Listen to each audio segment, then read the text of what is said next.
Hi friends, welcome to Achu Jaishu Vlogs. இன்னைக்கு நம்ம ஒரு சைட் டிஷ் ரெசிபி வீடியோ தான் பார்க்க போறோம். அது என்னன்னு பார்த்தீங்கன்னா சுண்டைக்காய், கத்திரிக்காய், முருங்கைக்காய் போட்ட கூட்டு தான் செய்ய போறோம். அது எப்படி செய்யறதுன்னு பார்க்கலாம் வாங்க.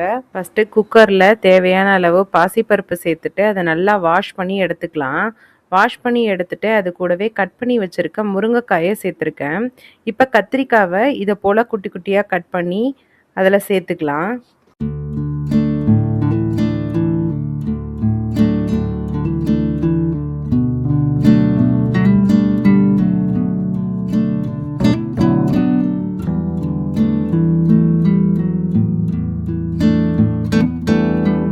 இப்போ இந்த சுண்டைக்காயை தனித்தனியாக எடுத்துட்டு நம்ம இஞ்சி பூண்டுலாம் தட்டுவோம் இல்லையா, ஒரு குழவிக்கல், அந்த கல்லால் இது போல் தட்டிட்டு அது கூட சேர்த்துக்கோங்க.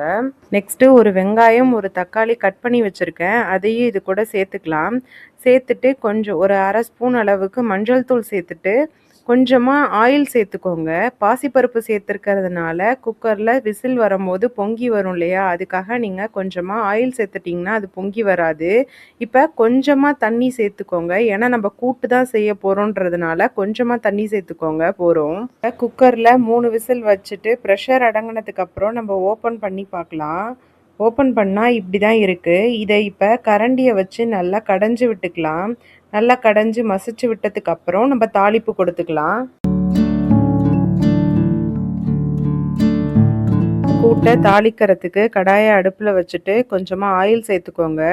ஆயில் சேர்த்துட்டு கடுகு சீரகம் சேர்த்து நல்லா பொரிஞ்சதுக்கு அப்புறம் நம்ம கடைஞ்சி வச்சிருக்க அந்த கூட்டை இதில் சேர்த்துக்கோங்க. சேர்த்துட்டு இப்போ கருவேப்பிலை சேர்த்துக்கோங்க. சேர்த்துட்டு துருவி வச்சிருக்க தேங்காயை இதில் சேர்த்துக்கலாம். சேர்த்துட்டு கொஞ்சமாக உப்பு, மிளகாய் தூள் சேர்த்து நல்லா கிளறி விடுங்க. நல்லா கிளறி விட்டதுக்கு அப்புறம் நம்ம கொஞ்சமாக கொத்தமல்லி தலையை தூவிக்கலாம்.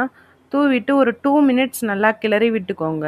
சூப்பராக நமக்கு கூட்டு ரெடி ஆகிடும். இது போல் நீங்களும் ட்ரை பண்ணி பாருங்கள். ட்ரை பண்ணி பார்த்துட்டு எப்படி இருக்குங்கிறத கமெண்டில் சொல்லுங்கள். இந்த வீடியோ உங்களுக்கு பிடிச்சிருந்ததுன்னா மறக்காமல் சப்ஸ்கிரைப் பண்ணிக்கோங்க. பக்கத்தில் இருக்கிற பெல் பட்டனை கிளிக் பண்ணிக்கோங்க. நாளைக்கு இன்னொரு வீடியோவில் சந்திக்கலாம். பாய்.